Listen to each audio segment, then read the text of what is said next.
All right, so we want to know where f is increasing, so where are we looking on here? Where this is positive, so you would go from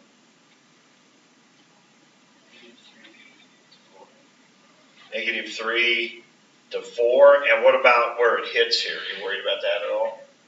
On this part? No.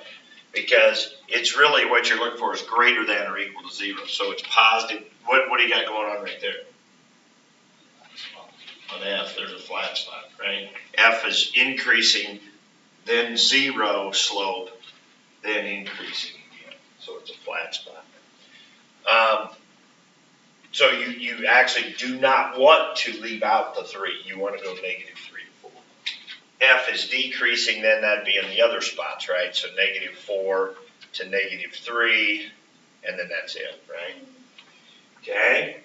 Where does F, so pay attention carefully to how I'm writing it too. I mean, that's why I want to talk about this, because this is how I want these to look when it comes to the quiz when I ask these questions. Now, if I say justify your answer, then you'd want to say this is where f prime is greater than or equal to 0, this is where f prime is less than or equal to 0, or negative or positive. So I would even accept it's where f prime is positive, even though technically it's where it's greater than or equal to 0. But I would take that from the chart. Where does f have stationary points? What do I write? And 3. Don't forget 3, right?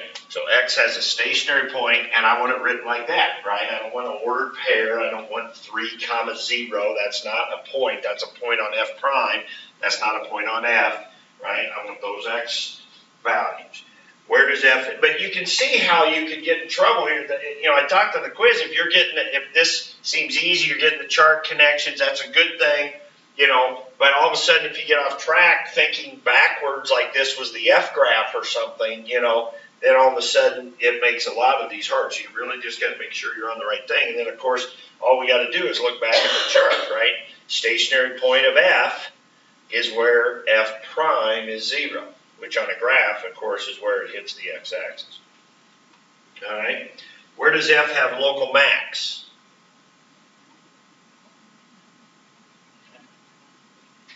None, never, something like that.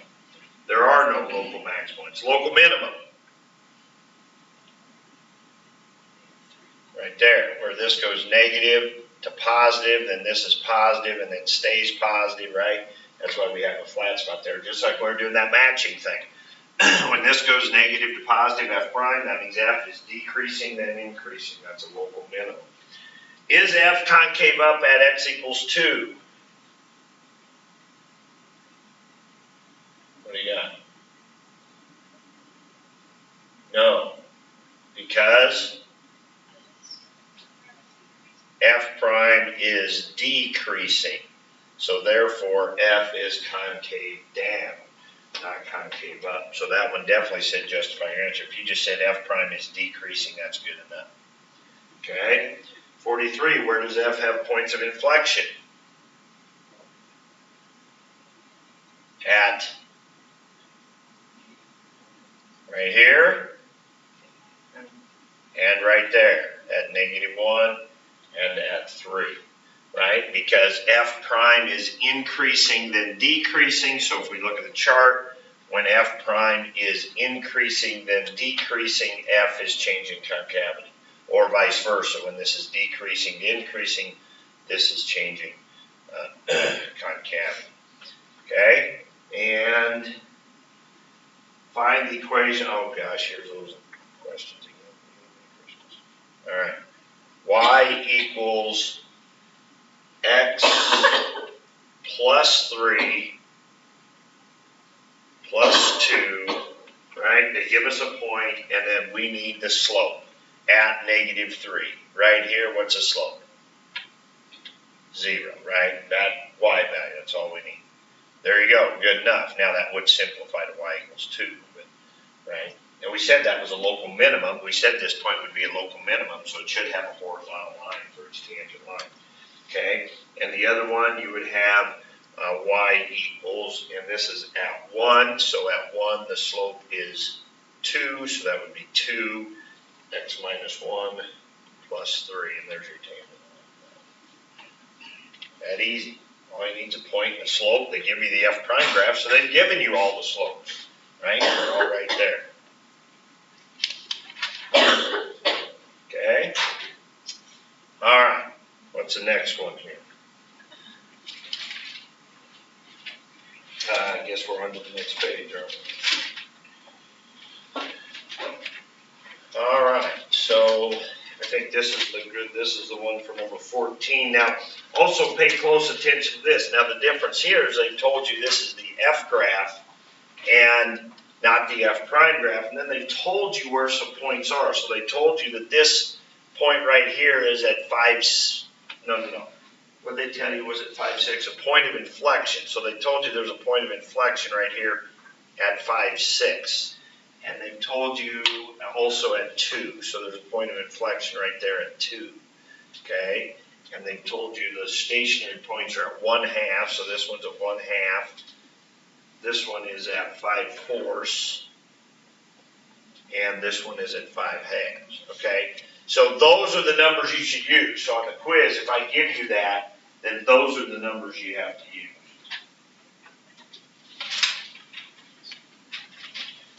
All right. So in 14, they just said, where is f double prime positive? Where is f double prime positive? That one, this graph is what?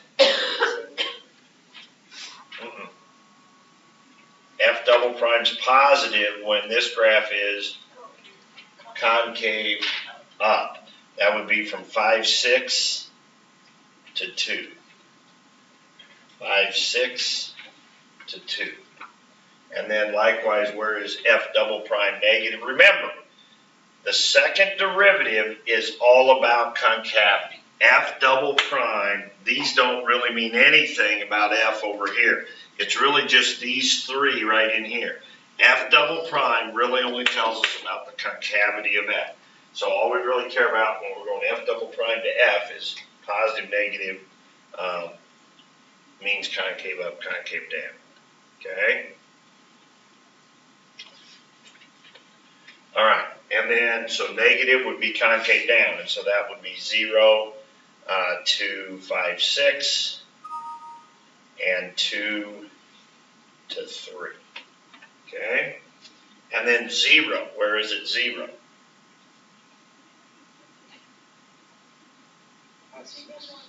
At the 2 inflection points. 5, 6 at the inflection points, right? So the second, now, go back to this. Second derivative is 0 at possible inflection points, right? So the second derivative is 0. So just because you have the second derivative 0 doesn't mean you have an inflection point. But typically, what you have to have is a change of concavity, which means this has to change from increasing to decreasing, which means this has to change positive to negative.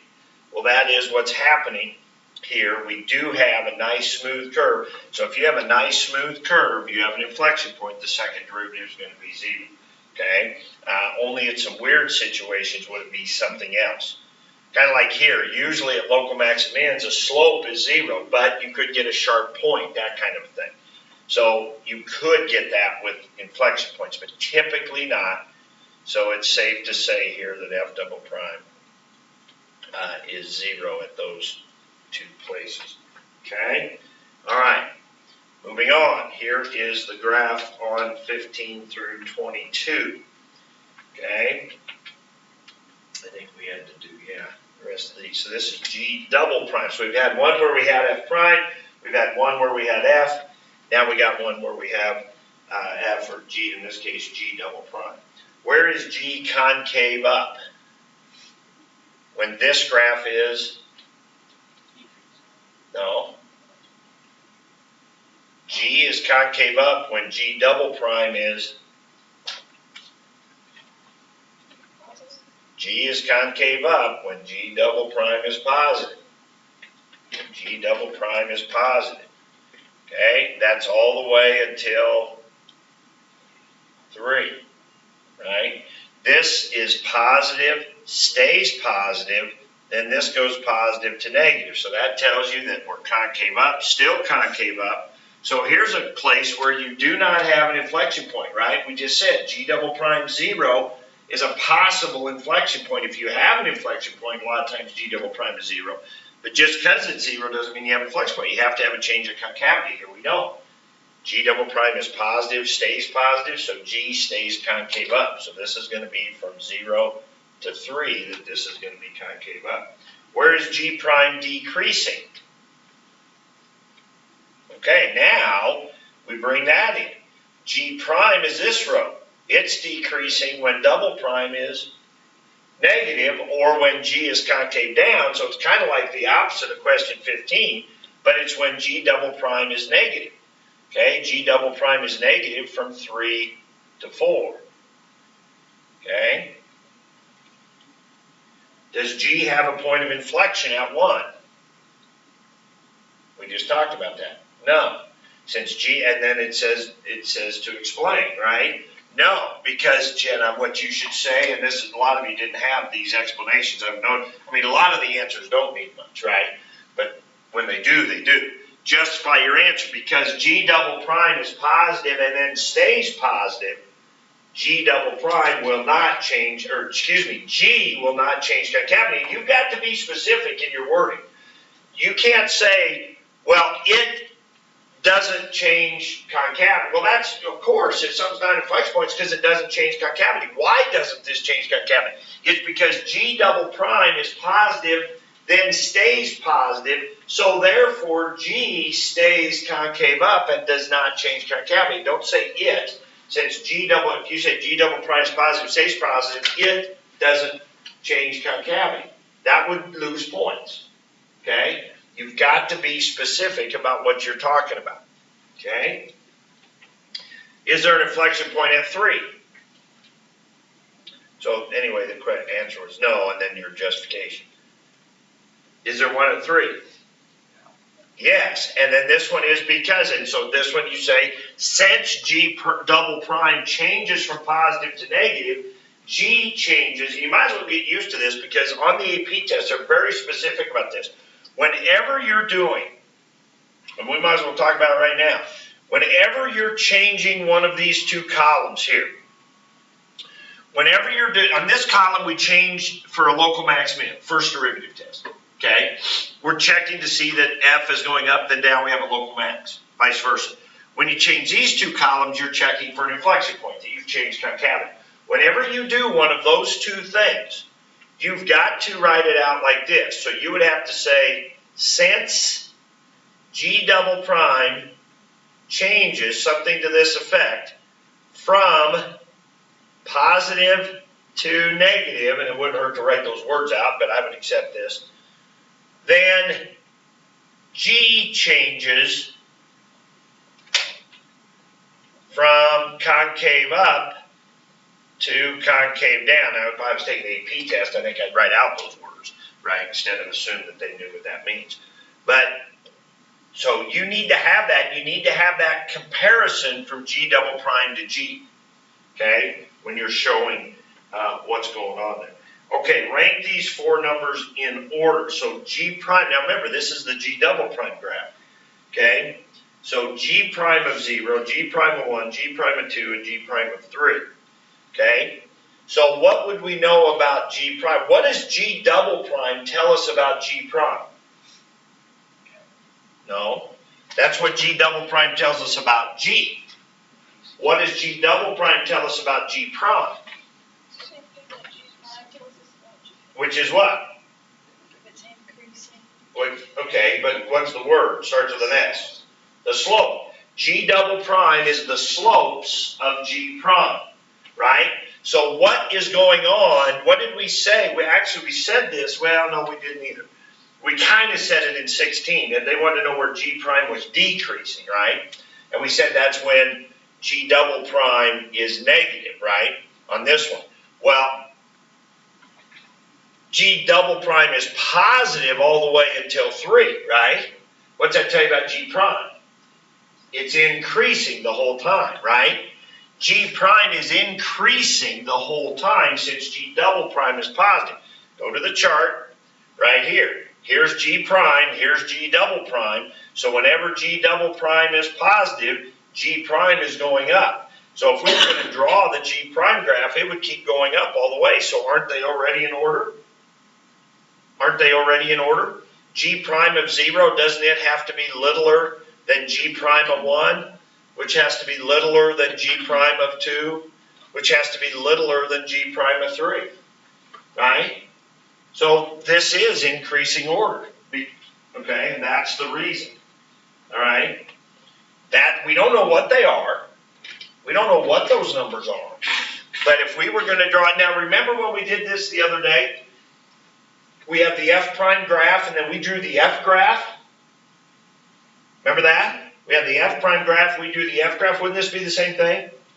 Okay, let me change to red here. So the G, if I have the G double prime graph, I could draw the G prime graph, right? Now where's it going to start?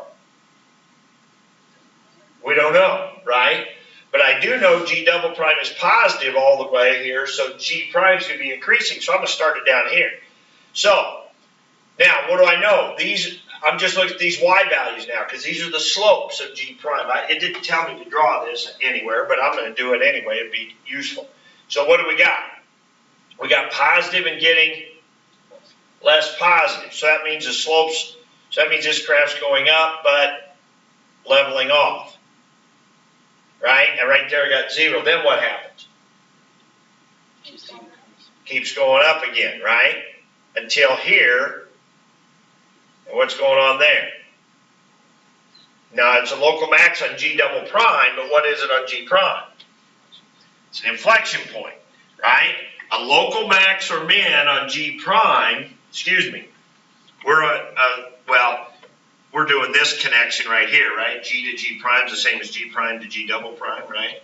So a local max and min on G prime is an inflection point on G. Same thing over here, and I didn't write that down. I didn't do a column for that, which I could have over here. But we know there's no need to having that because we know those have the same connection. All right? So that's going to be an inflection point because this is positive and getting more positive, so this is going to be concave up. And then it's going to be positive and getting less positive again, leveling off. And this should be a local max, right? Positive to negative on G prime would be a local max on, a local max on G double prime would be this local max here. All right, and then then it's negative, so now it's decreasing. Okay, that's what that would look like. So G prime of 0, G prime of 1, G prime of 2, G prime of 3. They're just going up, increasing order. Okay. Is G prime of pi greater than G prime of 3.5? Well, pi is 3.14, right? So that would be like right in here. And 3.5 would be right in here. Now that's G prime we're talking about. Well, since I've graphed it, we actually know. Is G prime of pi greater than G prime of 3.5? It is. Now, if we had to graph this, right, what would be our rationale? Well, our rationale would be, well, G double prime, which are the slopes, are negative. Since G double prime's negative, that's the slopes, that means G prime is decreasing. So when we go from pi to 3.5, that graph's got to be going down.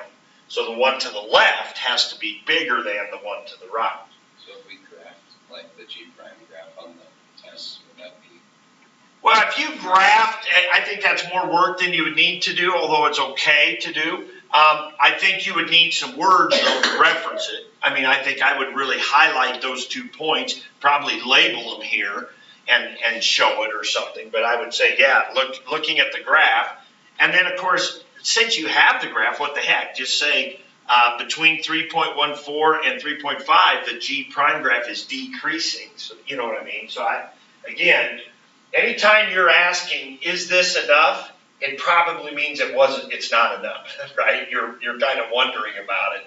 You know what I mean? And that's usually not a question I'm going to answer, because if I say that's enough, it's kind of like saying, you're right. And I don't know that, I'm not going to say that you're right. You know what I mean? That I'm not going to check your answer for you while you're still taking the quiz.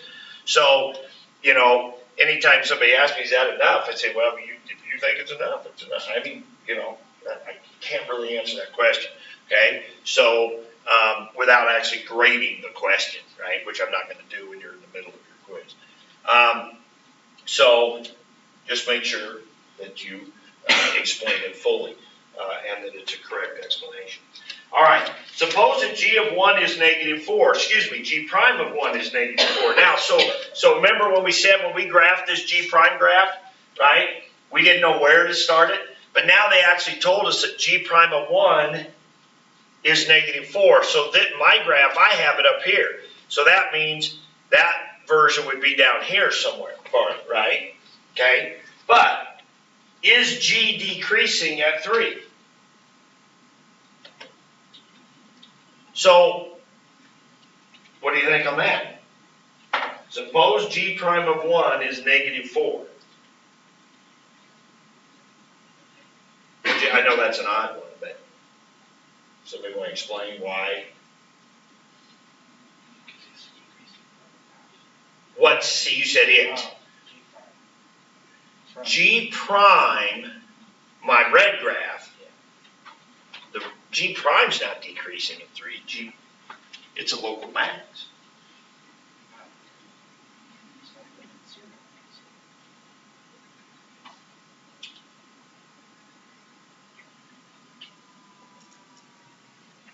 Zach? G prime would be -3. Why? Okay, let's back up a minute. Now he's got it here, and then we're going to want to ask why. You know that for sure. But let's go to back to the question. The question was, is G decreasing? G, we're on this line, right? Is G decreasing? Well, what has to happen for G to be decreasing? G prime has to be negative. So, to really answer this question, you've got to understand that what they're really asking me is G prime negative at x equals 3. That's the question. That's the question we're trying to answer. Okay, well, I've got a G prime graph here. Well, how do we know if this red graph just, how do you know that it'll be negative?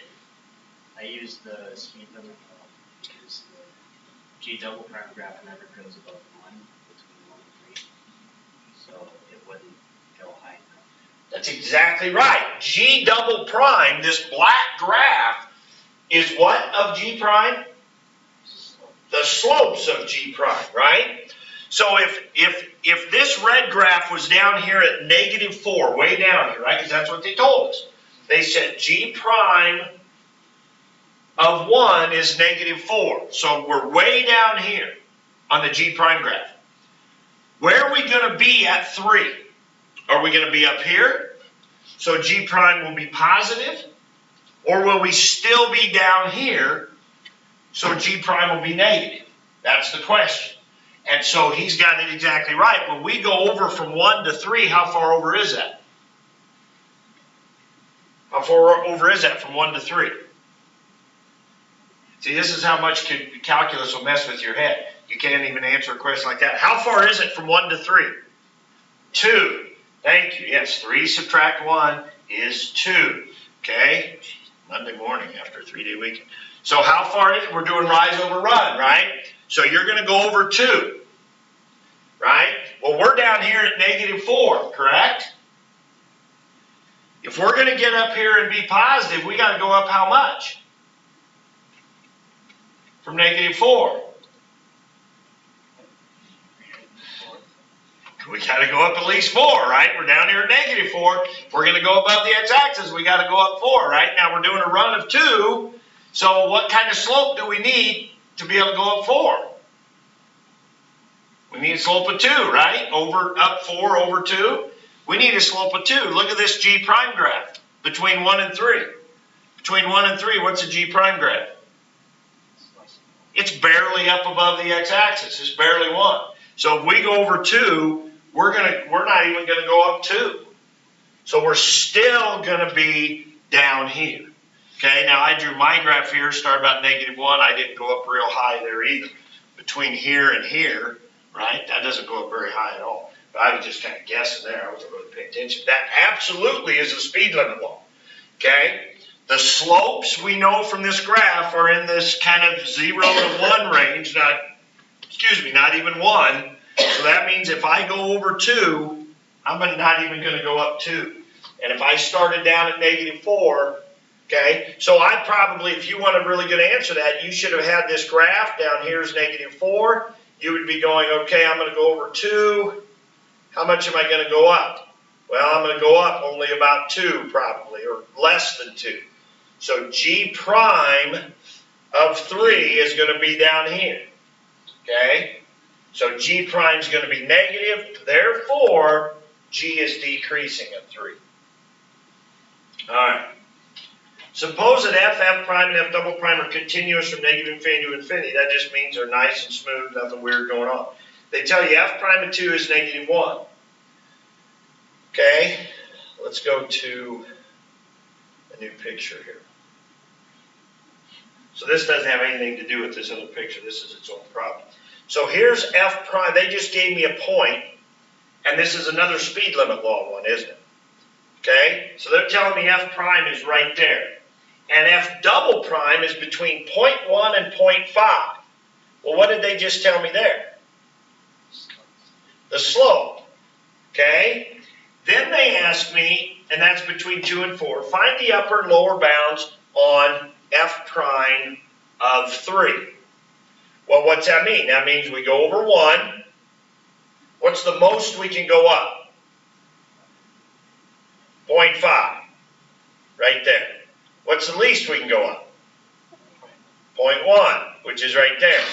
So doesn't F prime of 3 have to be somewhere between, are those inclusive? They aren't inclusive actually, so I'll take those off. Has to be somewhere between what? -0.9, always put the littlest one on this end. -0.5.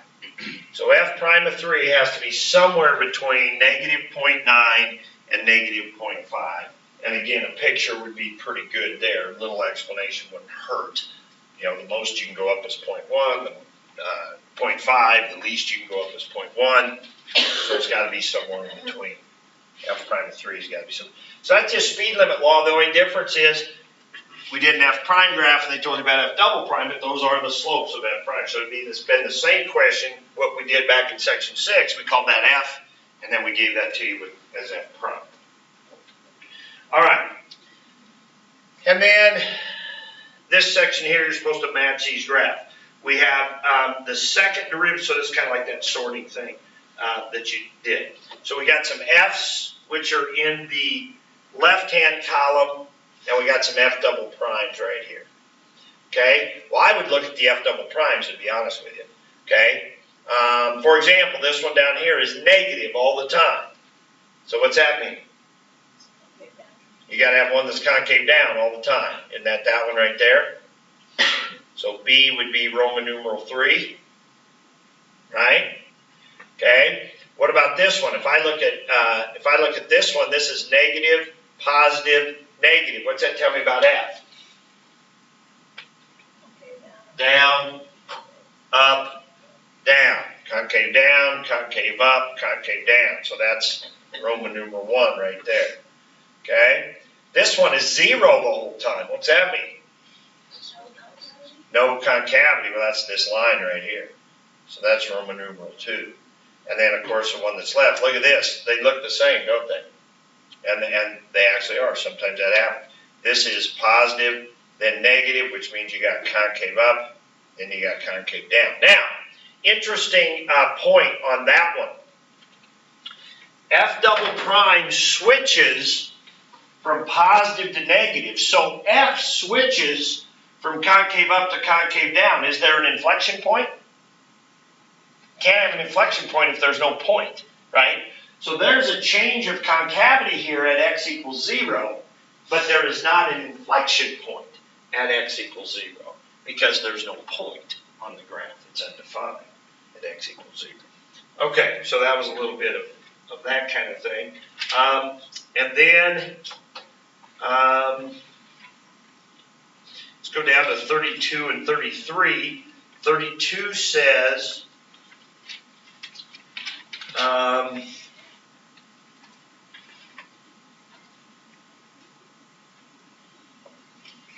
sketch a graph for which f is positive, f prime is positive, and f double prime is positive. Well, what's that tell you?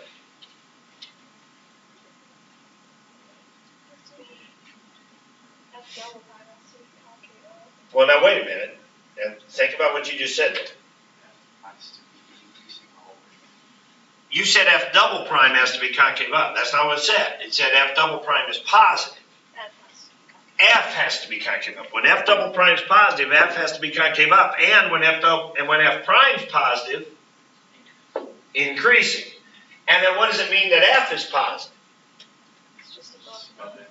So you need a graph that's above the x-axis, always concave up, and always increasing. Well, a great one would be e to the x. That's always concave up, it's always above the x-axis, and it's always increasing. Now, you could just do half of a parabola, right? You could just take a parabola and just do that, right? I mean, that would work too, okay? All right, f is positive for 33. F is positive. F prime is negative, so that means f has to decrease. And f double prime is positive, which means f has to be concave up, right? So you need a graph that is above the x-axis, is going down, but is concave up. Well, just do the other half of a parabola, right? There's a graph that's above the x-axis, it's decreasing, and it's always concave up. Now, you could do the e to the x, the e to the negative x, which actually goes like that, right? That would do it too. E to the negative x just does that.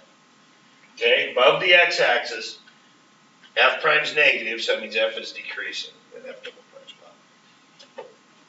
I don't have a picture of that number 27. I should get a picture of that.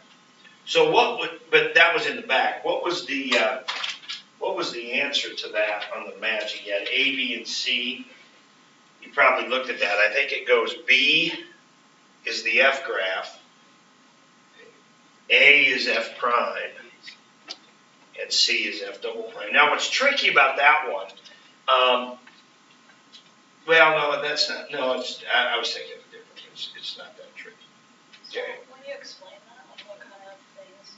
I would just pick a couple of things. Like, for example, the FF prime relationship would be a good thing to explain, and then also explain the FF double prime, which is concavity. So if I was doing this, I would say A switches from positive to negative right about halfway along there, and that's where you have a local max on B.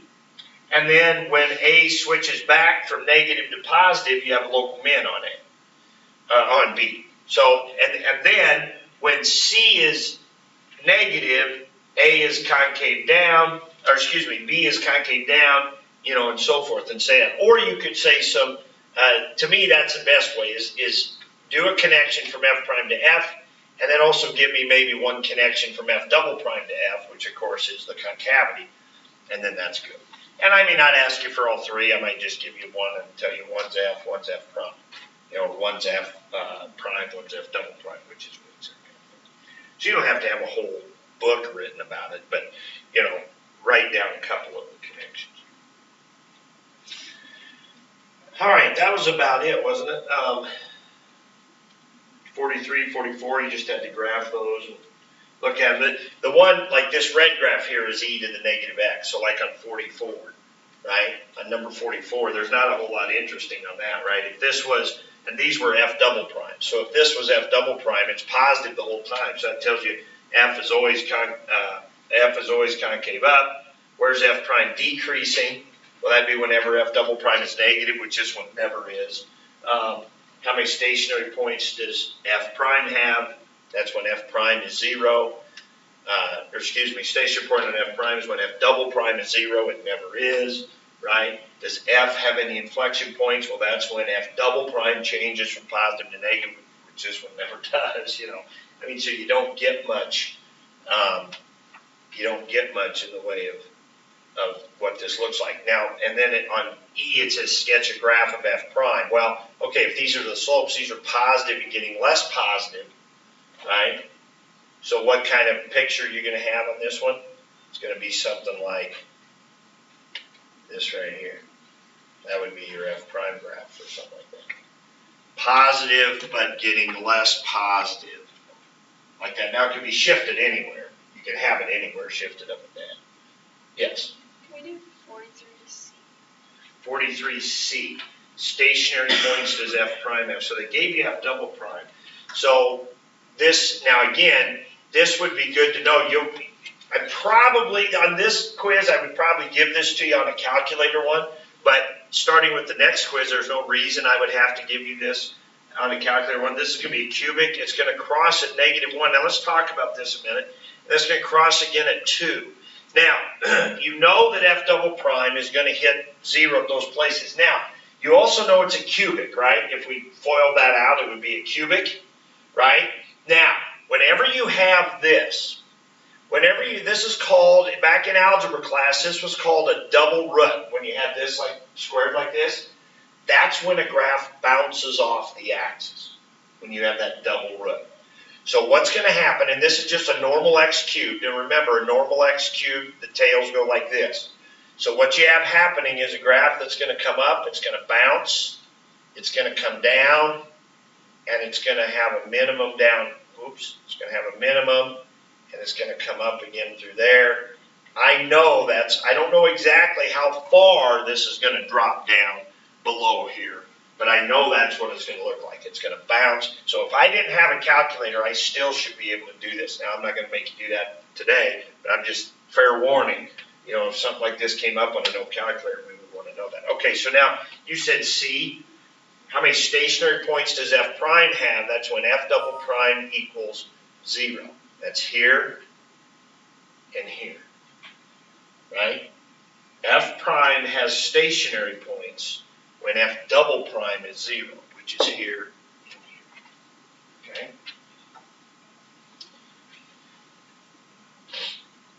All right. Anything else? That's a lot of good review for the quiz. I mean, that's a ton of stuff that if you can do all of that, and there were some of those that I think we probably needed a little help on, for sure, but that's really good review. Now, what are some other things that we should look for the quiz? Well, I would say, okay, so if we're going to write down, if we're going to write down some things for the quiz that we need to know.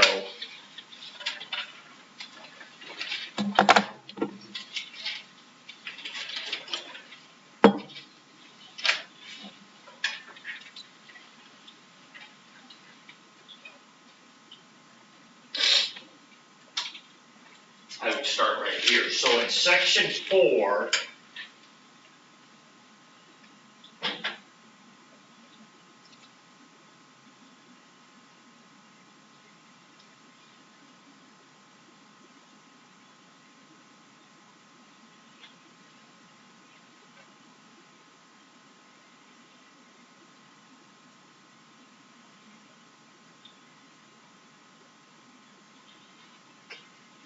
so in section 1.4 is when we first learned that F prime, now that seems so basic now because we've been doing it for a number of days.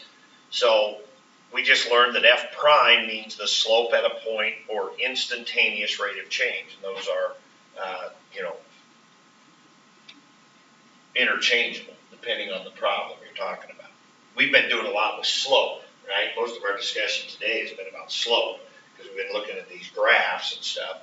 Right? It was the story problems where we talked more about rate of change. We'll get to that in a minute. For example, translating sentences. I told you need to be able to do that. We talked about this with that Bismarck problem. Okay? So 2 hours. So if we said interpret that statement, what we said was at 2 p.m., because remember, we started at noon, so we had to say at a certain time. So at 2 hours, in this case at 2 p.m., the rate of change, this was miles per hour. So at 2 p.m., the person was going 70 miles per hour west, since it's negative, right? To the west. So have it given a description of a situation, you need to know that the derivative is rate of change. So if P was miles, P prime is going to be miles per hour, or per minute, or per second, or whatever the time units are. And then understand what the negative positive, right? Now you could also say the position was decreasing, but in that case, I think it's better to say west, right? I mean, P prime is negative. Now that we've done all this charge stuff, we know that P prime being negative means P is decreasing. Well, think about it. The person, here's Bismarck. Decreasing means go to the left. So when you're going west, your position is decreasing. When you're going to the right, your position is increasing. You're going right, you're going east. Okay? So that's what we mean by position increasing. It seems weird to say just because you're going west, it's decreasing. But remember, your position, when you go west, you're at -1 mile, -2 miles, -3 miles, -4 miles. Those are decreasing numbers. So that's what we mean. We do mean when we're going west, the position is decreasing. Okay? So you could say that, but I think in this problem, since you were given east and west, saying west is better. All right? Matter of fact, while we're doing that, why don't we just look on your homework? It wasn't your homework, but page 70. Look at page 70 real quick. Okay, on page 70, problems 30 and 31. It says, discuss or interpret this statement about a function and its first and second derivatives. Be sure to indicate the units. So in 30, it says the cost of a new car is increasing at an increasing rate. So to me, I would call that the C function. And what would be the units? And be sure to include units. Well, what would be the units here on the C function, the cost of a new car? Dollars. And what would be here? Some sort of time, maybe we'll say day or year or month or whatever you'd want to do. It didn't say. But the cost is increasing at an increasing rate. So what would my graph look like?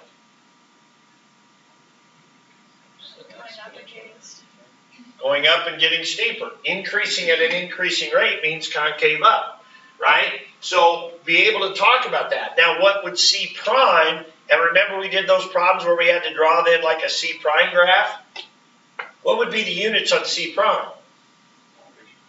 Dollars per day. And of course this is still the X unit never changes. That's always day. Dollars per day. Well, the dollars per day would be positive because the slopes of this are always positive, right? And they're getting more positive. So it might be something like that, right? Might start down here at 0, might be a line, might be curved, we don't really know, okay? But the C prime would be positive. And then C double prime would be dollars per day squared or dollars per day, right? And if we wanted to do, if this was a line, what would the graph of this look like? Wouldn't be on the x-axis.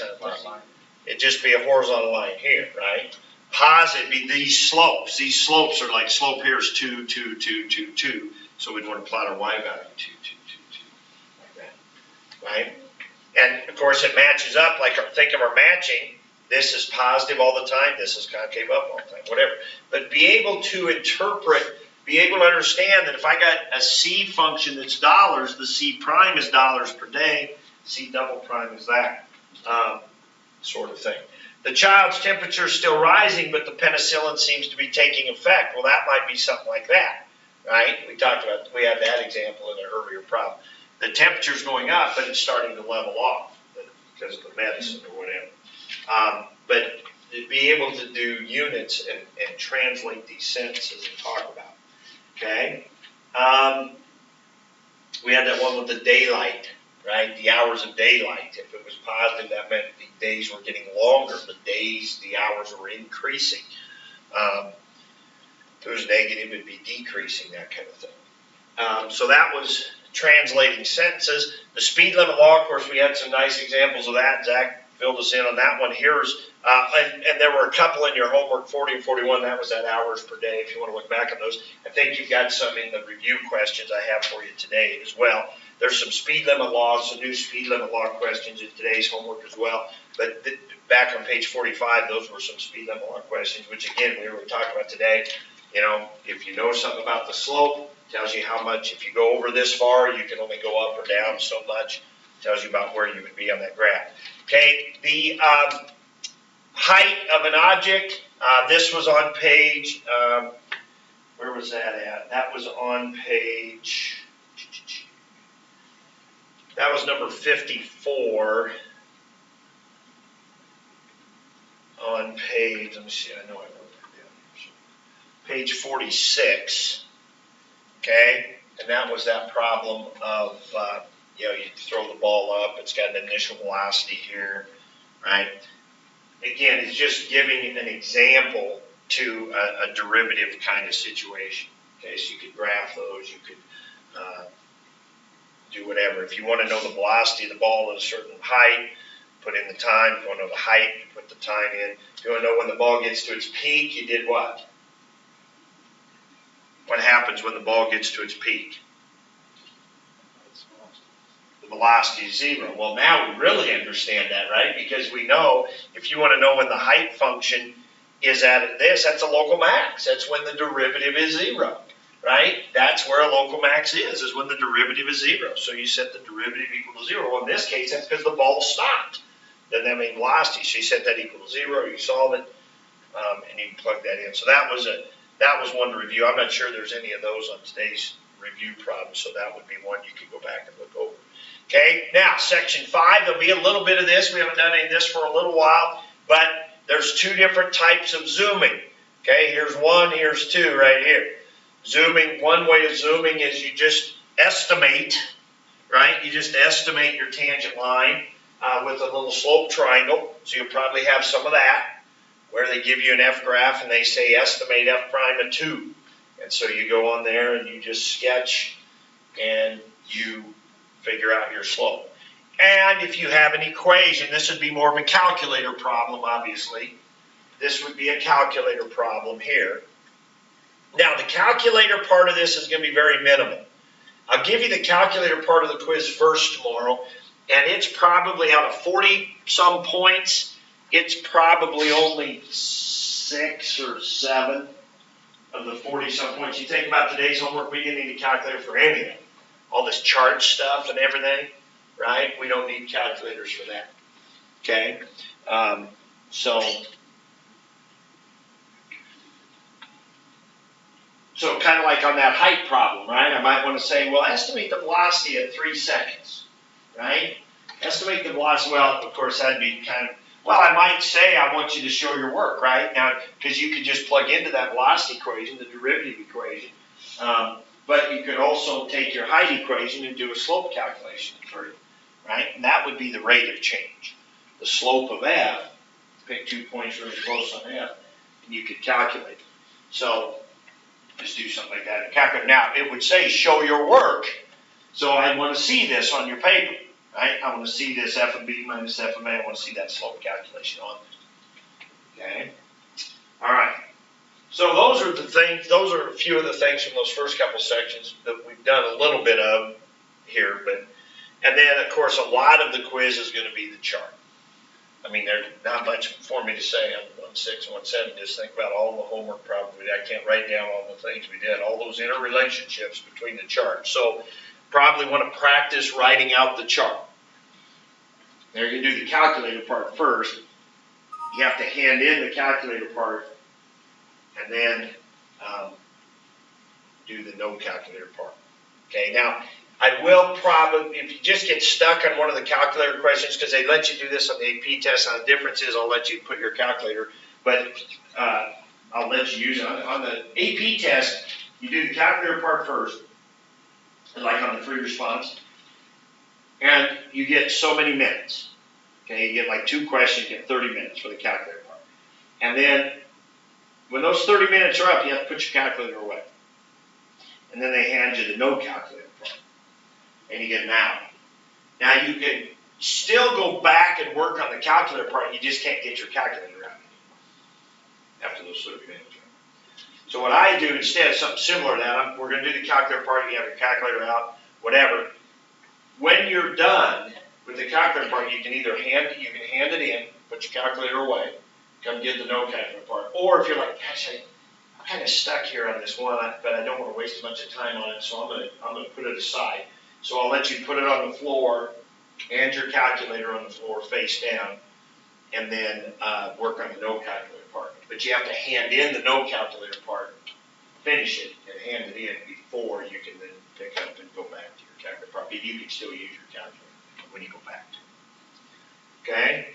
But again, on this, sometimes they're like half and half. This particular one, you probably shouldn't spend a lot of your time on the calculator part, because it isn't very long. Okay? Because about the only thing we did with the calculator was those, calculating the slope with two really close points. Maybe if you have to graph an equation or something like that, but most of it's no calculator. All right, so on your assignment sheet, so I got two things basically. So on your assignment sheet, there's these review problems.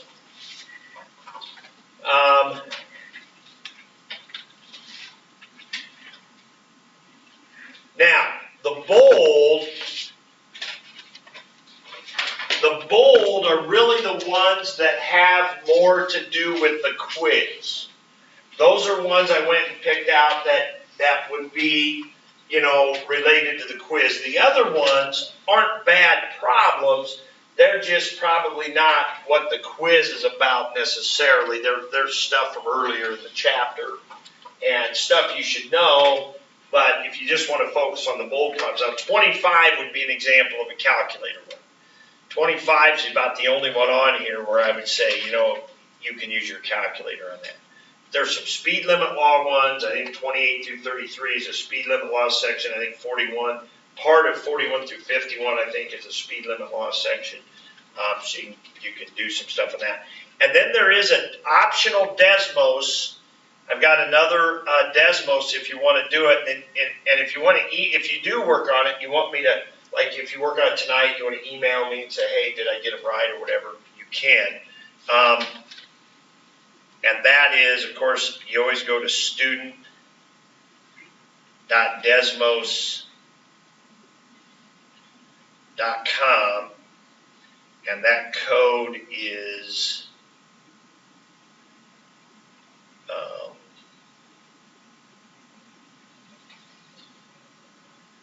now this one has first and second derivatives, so for you guys it would be this first one.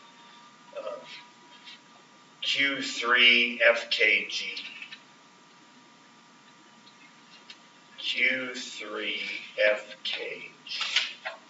And this particular Desmos has, if you look at it here, it's got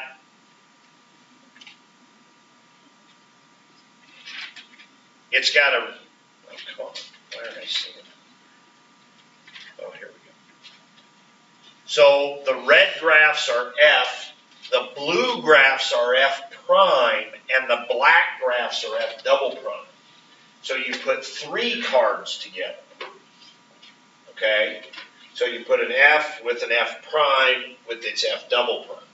So that's the red is F, the blue is F prime, and the black is F double prime, okay? So if you want to do a little of that just for some practice, that's not bad either. All right, rest of the time you can work on that, ask me questions. I think the answers are in the back. I think it's the review section. I think it says 1.8. It says chapter summary 1.8.